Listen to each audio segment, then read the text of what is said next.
سوال کړی دی وایي چې نکریزه د سر په ویښتو لګېدلي یا په لاسونو لګېدلي او دا زنانه بیا چاردام کوي نو دا اودس صحیح دی او که نه؟ الجواب نکریزه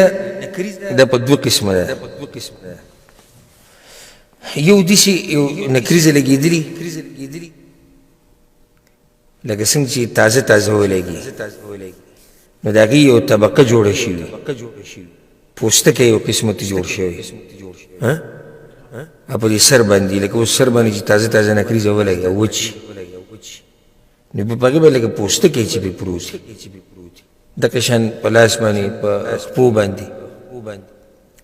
او دغه اوبه دننه نه پرېږدي که چېرته دغه ټیم کې تپوس د دې خور تپوس د دغه ټیم وي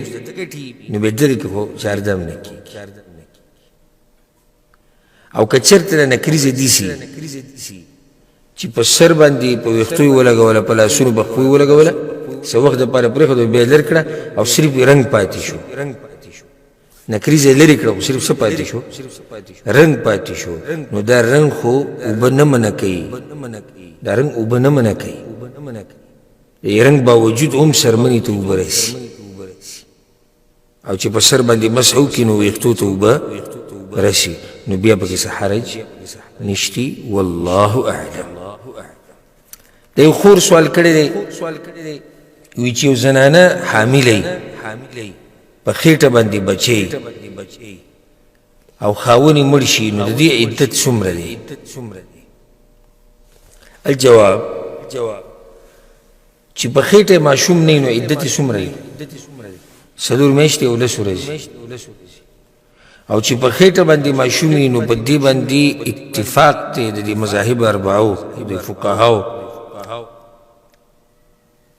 چې کومه زنانه چې په خېټه باندې ماشوم او خاوند یې مړ شو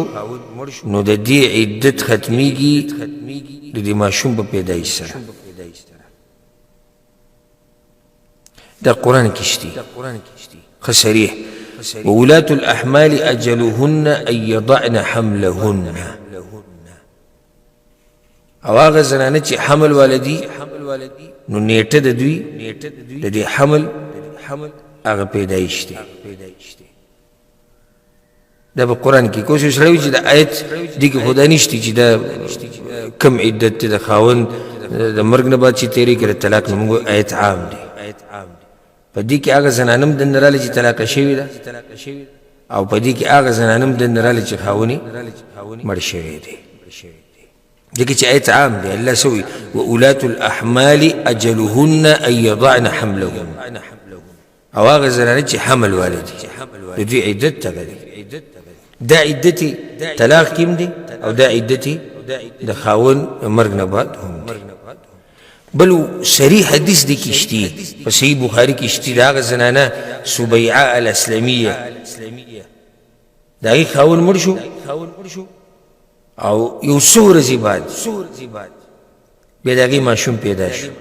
40 راغله نو راغله په پیغمبر صلی الله علیه وسلم پسې او اجازت د نکاح یې ترې وغوښتو زه نکاح کولی شم که نه فاذن لها پیغمبر صلی الله علیه وسلم ورله اجازت ورکړو فنکحت هغې نکاح وکړه. دا واضح حدیث دی. اگر کې دې کې داسې معمولي غونته کې اختلاف شته لږ خو راجح قول هغه هم دا دی او ما تاسو ته وایي چې دا دغه 4 مذاهبو اتفاقي مسله ده 4 فقهي مذاهب چې دي دا د هغوی اتفاقي مسله ده چې د دې عدت څومره دی 4 میاشتې ماشوم د پیدایش اوس کېدای شي دا د 4 میاشتو 10 ورځو نه واوړي او کېدای شي وانه وړي کمې دي.